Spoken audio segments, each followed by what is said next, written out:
आज हम आपको ऐसी कथा बताने जा रहे हैं जब श्री कृष्ण ने एक भक्त के घर केले के छिलकों से अपना पेट भरा था।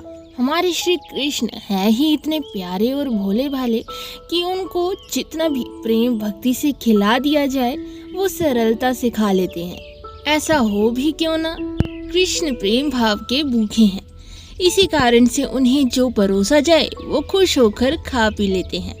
ऐसे ही इस वीडियो में हम श्री कृष्ण की एक अद्भुत कथा सुनाने जा रहे हैं। जब श्री कृष्ण ने अपने एक भक्त के घर मात्र केले के छिलकों से ही अपना पेट भर लिया था। तो दोस्तों, ये कथा है महाभारत युग की विदुर और विदुरानी की, जो कि श्री कृष्ण जी के परम भक्त थे। जब श्री कृष्ण जी महाभारत युद्ध से पहले विदुर जी के घर उनकी भक्ति से वशीभूत होकर पहुंच गए, तब विदुर जी घर पर नहीं थे और जो विदुर जी की पत्नी विदुरानी जी थी वो घर पर पूजा पाठ में लीन थी। जब श्री कृष्ण जी ने विदुर जी के द्वार पर खड़े होकर आवाज लगाई तो विदुरानी जी ने श्री कृष्ण की आवाज पहचान ली और दरवाजा खोलने के लिए भागी चली गई।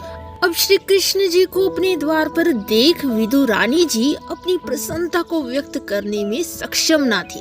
तब श्री कृष्ण ने उनकी भावना को देखते हुए स्वयं ही उनसे अंदर आने के लिए पूछा। विदुरानी थोड़ी सुध में आई और श्री कृष्ण जी को भीतर सम्मान पूर्वक बिठा दिया। अब श्री कृष्ण जी वहाँ बैठ तो गए तो श्री कृष्ण जी ने विदुरानी जी से भूख लगने की बात कही कि मुझे भूख लगी है, लेकिन विदुरानी जी के घर पर केलों के अलावा ज्यादा कुछ पड़ा नहीं था। तो विदुरानी जी ने कुछ ना होने के कारण श्री कृष्ण को केले देना ही सही समझा, मगर श्री कृष्ण की भक्ति भाव में वो इस कदर डूब चुकी थी कि श्री कृष्ण को केले के बजाय केले के छिलके खिलाने लगी।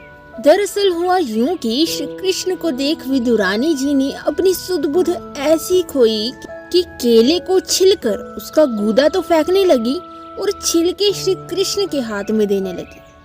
श्री कृष्ण ने विदुरानी जी का ऐसा भक्ति भाव देखकर बड़े ही प्यार से केले के छिलकर खा लिए। जैसे जैसे विदुरानी जी केले को छीलती गई और छिलके श्री कृष्ण के हाथ में पकड़ाती गई, वैसे वैसे श्री कृष्ण भी बड़े ही प्रेम से वो छिलकर खाते गए।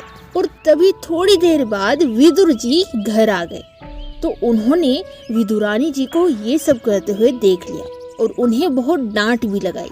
लेकिन तब श्री कृष्ण ने विदुर जी को समझाया कि उन्हें इस प्रेम भाव से कराए गए भोजन को करने में बड़ा आनंद आया और ऐसा सुख तो किसी 56 भोग में भी ना था। लेकिन फिर भी विदुर जी और विदुरानी जी ने श्री कृष्ण के सामने हाथ जोड़कर क्षमा मांगी और फिर विदुर जी श्री कृष्ण को केले के गूदे खिलाने लगे। ये देख भगवान ने बड़े प्रेम से कहा कि विदुर जी, आपने केले के गूदे खिलाकर ठीक काम तो किया है, पर जैसा स्वाद उन छिलकों में मिला था वैसा इन गूदों में नहीं मिल रहा। इस तरह श्री कृष्ण ने विदुर और विदुरानी जी के घर बड़े प्रेम से फिर भोजन किया।